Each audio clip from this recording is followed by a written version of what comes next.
بخاری مسلم میں حدیث ہے، تم میں سے کوئی شخص اس وقت تک مؤمن ہی نہیں ہو سکتا جب تک کہ میں اسے اس کے ماں باپ اولاد سب لوگوں سے بڑھ کر عزیز نہ ہو جاؤں۔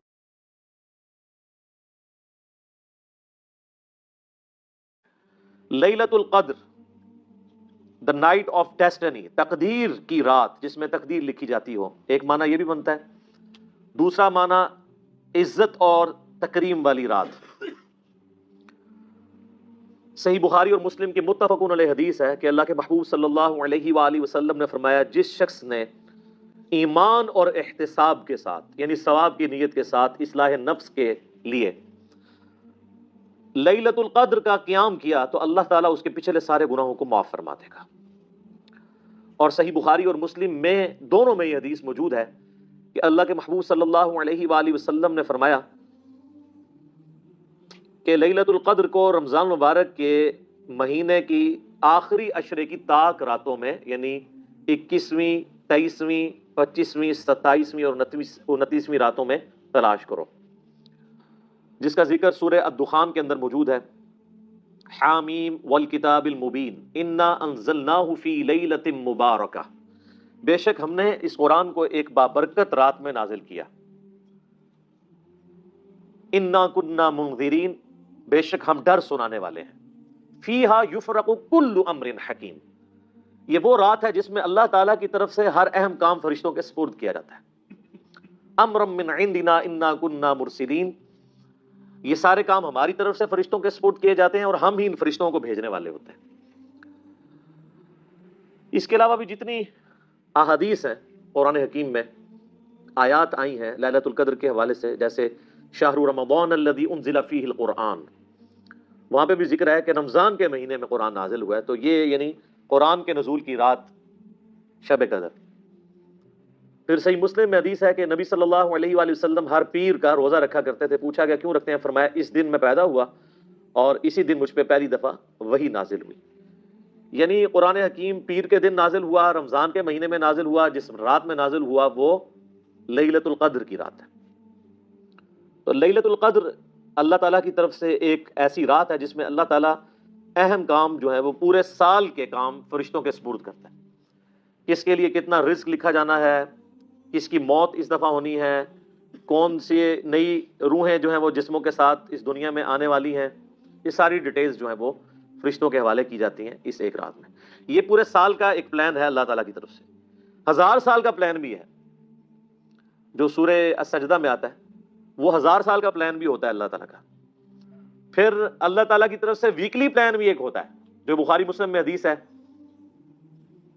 صحیح مسلم کے اندر حدیث ہے کہ نبی صلی اللہ علیہ وآلہ وسلم نے فرمایا کہ ہر پیر اور جمعرات کو اللہ کے حضور نامہ اعمال پیش ہوتے ہیں۔ یہ ویکلی پلان ہے۔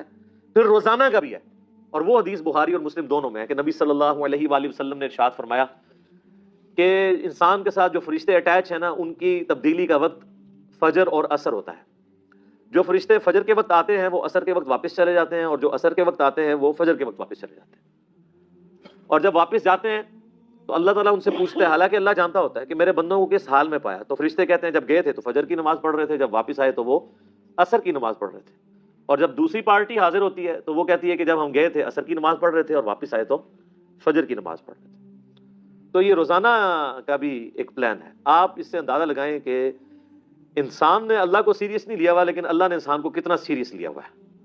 پورے کے پوری پلاننگ، شیڈیول وہ انسانوں کے گرد گھومتا ہے۔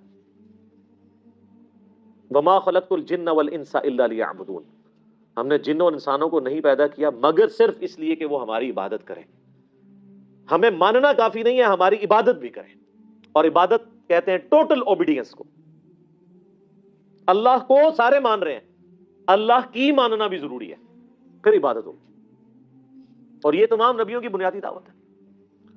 وَلَقَدْ بَعَثْنَا فِي كُلِّ أُمَّةٍ رَسُولًا أَنِ اعْبُدُوا اللَّهَ وَاجْتَنِبُوا الطَّاغُوتَ، بے شک ہم نے ہر قوم میں کوئی نہ کوئی پیغمبر بھیجا اسی ایک بنیادی دعوت کے ساتھ کہ عبادت اللہ کی کرنی ہے اور طاغوت سے اجتناب کرنا ہے۔ اللہ کی مخالفت پہ جو لوگ کھڑے ہیں، چاہے وہ شیطان ہو چاہے انسان ہو، ان کی مخالفت کرنی ہے، عبادت کرنی ہے اللہ کی۔ ہمیں جو گھٹی میں چیز دی گئی ہے کہ اللہ کو ماننا کافی ہے، اللہ کی ماننا ضروری ہے، اللہ کو ماننا کافی نہیں ہے۔ بسم اللہ الرحمن الرحیم۔ انا انزلناہ فی لیلۃ القدر، بے شک ہم ہی نے نازل کیا ہے اس قرآن کو ایک قدر والی رات میں جس میں تقدیر کے فیصلے لکھے جاتے ہیں، ایک عزت والی رات ہے۔ وما ادراک ما لیلۃ القدر، اور تم کیا جانو کہ لیلۃ القدر کیا ہے؟ لیلۃ القدر خیر من الف شہر، لیلۃ القدر جو ہے وہ تو 1000 مہینوں سے بڑھ کر ہے۔ یعنی اگر کوئی شخص 1000 مہینے تک عبادت کرے اور اس ایک رات میں نفلی عبادت کر دے تو اس کے ایکویلنٹ ہے۔ یہ نہیں ہے کہ کوئی بندہ ہے اس رات میں نماز پڑھ لے اس کے بعد اس کو جو ہے وہ 81-82 سال تک نماز پڑھنے کی ضرورت ہی کوئی نہیں ہے۔ یہ نفلی نماز کی، نفلی عبادت کی بات ہو رہی ہے۔ پرسوں میرے بھائی، اللہ بڑا ڈاڈا ہے، وہ تو روزانہ آپ کو مرنا پڑے گا اللہ کے لیے۔ ایک دن مرنے میں تو اس نے جنت دینی نہیں ہے، روزانہ ہی ہر لمحے میں اللہ کے لیے مرنا پڑے گا۔ آپ کو یہ ڈیسیژن کرنا ہوگا کہ اس معاملے میں میرے رب کی کیا مرضی ہے، میں نے اس کے پیچھے چلنا ہے، اور جس چیز سے اللہ ناراض ہوتا ہے اس سے کنارہ کشی اختیار کرنی ہے۔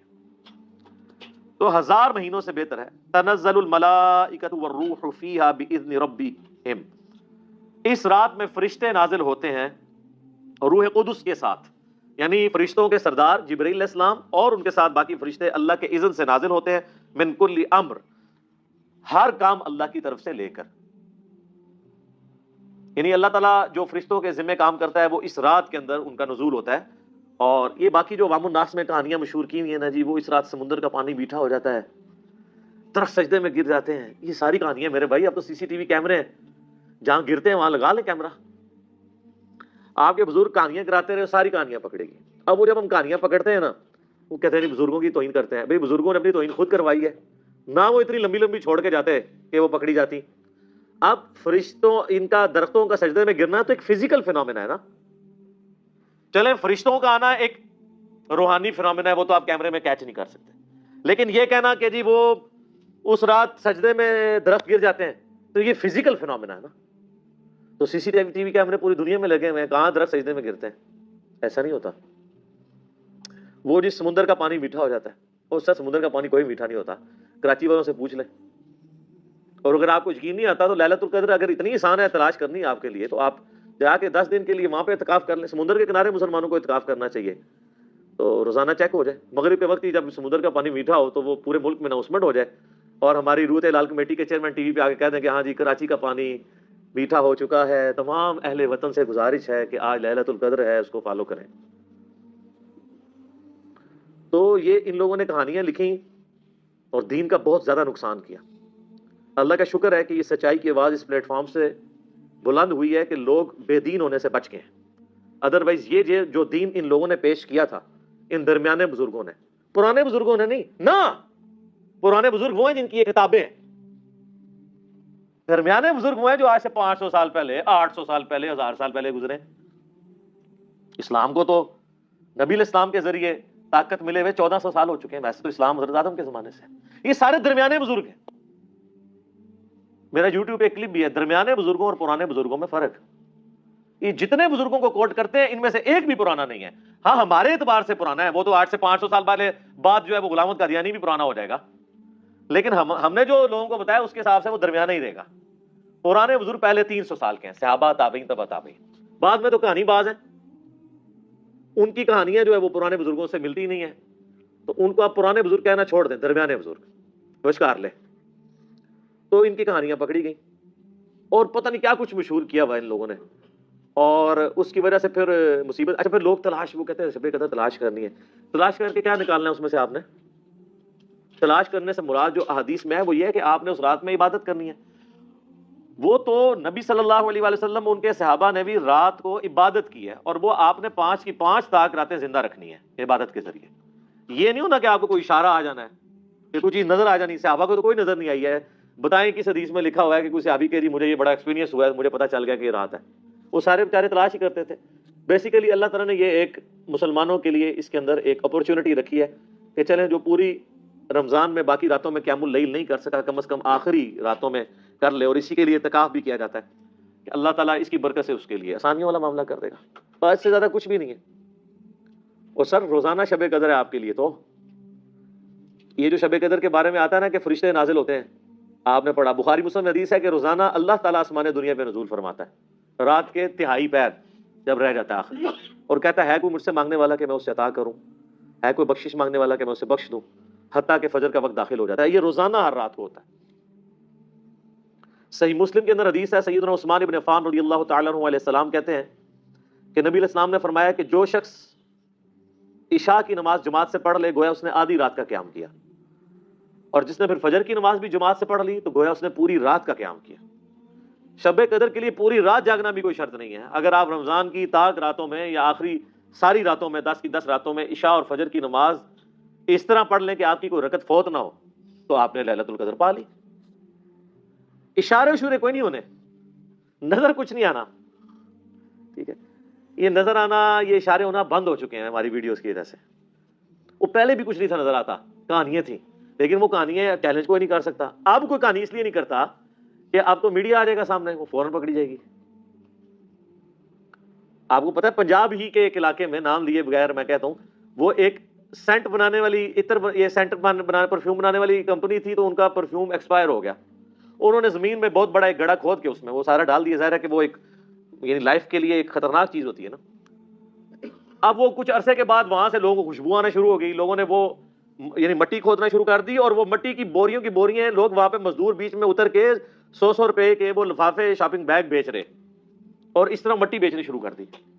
وہ تو ابھی میڈیا کا دور ہے تو پتہ چل گیا، اگر یہی واقعہ آج سے 100 سال پہلے ہوتا نا تو یہ کرامت ہوتی۔ یہ اس طرح چیزیں نہیں ہوتی میرے بھائی، دنیا میں قدر ایفرٹ ہے، دنیا میں آپ کو ایفرٹ پوٹ کرنی پڑے گی۔ تو ان کہانیوں سے بچیں، ان کہانیوں کو کرامتوں کا نام دے کے، ان معجزات کا نام دے کے یہ ساری کی ساری چیزیں کرنا، اور بڑے بڑے ذمہ دار لوگوں کی طرف سے یہ کہانیاں چل رہی ہوتی ہیں۔ دکھ اس وقت ہوتا ہے کہ جب علماء، پڑھے لکھے لوگ جو دین کا نالج بھی رکھتے ہیں وہ کہانیاں کرائیں عوام کو، تو پھر دل دکھتا ہے کہ یار یہ لوگ کیا کر رہے ہیں۔ اور جب ہم ان کی علمی گرفت کرتے ہیں تو لوگ ہمیں کہتے ہیں یار یہ علماء کے ساتھ بدتمیزی کرتا ہے۔ یار علماء اپنی عزت خود کروائیں نا۔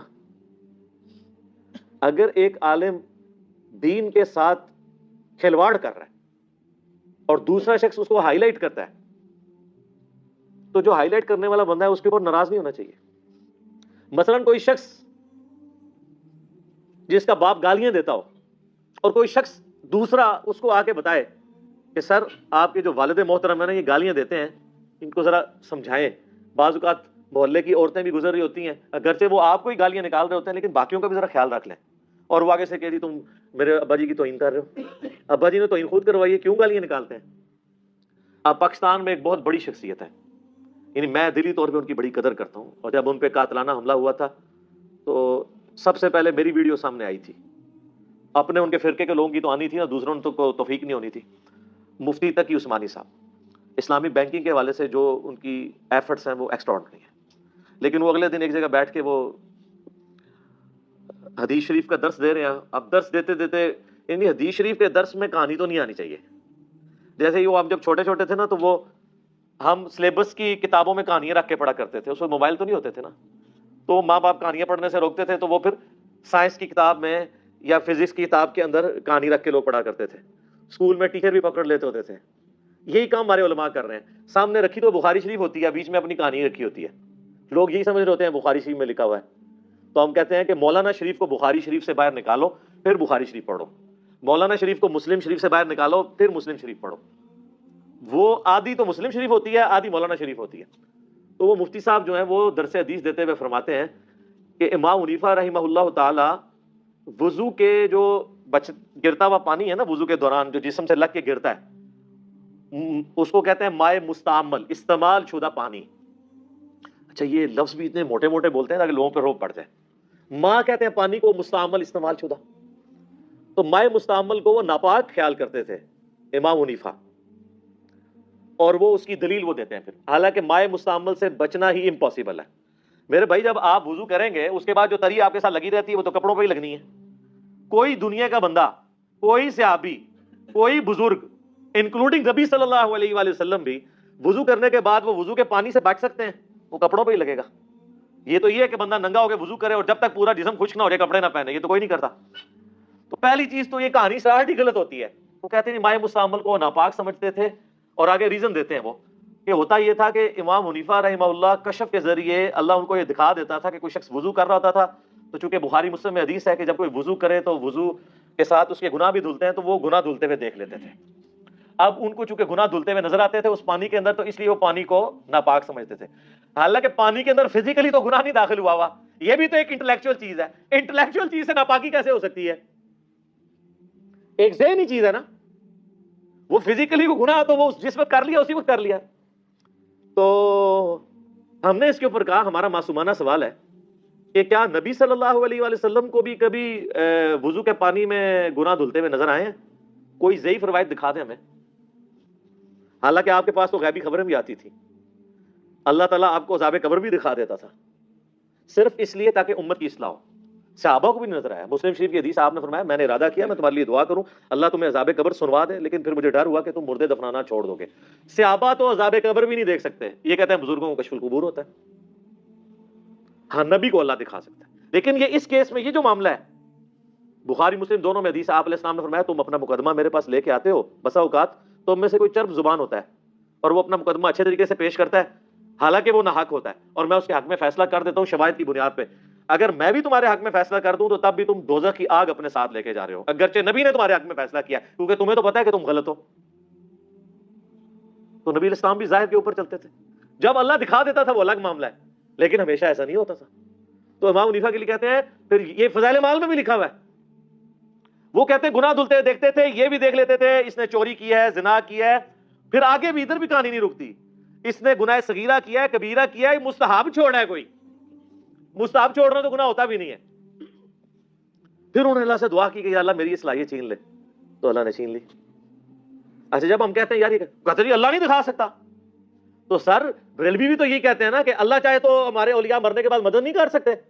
ادھر ہیں کیوں کرتے ہیں ایسے کر کے؟ وہ بھی تو اللہ کو ہی ڈال رہے ہوتے ہیں بیچ میں. اللہ کو ڈالنے سے ہر چیز حلال ہو جاتی ہے. صرف وہی چیز وَلَا تَقُولُوا عَلَى اللَّهِ إِلَّا الْحَقِّ، اللہ پر کوئی ایسی بات نہ کرو سوائے اس کے جو حق سے ثابت ہے.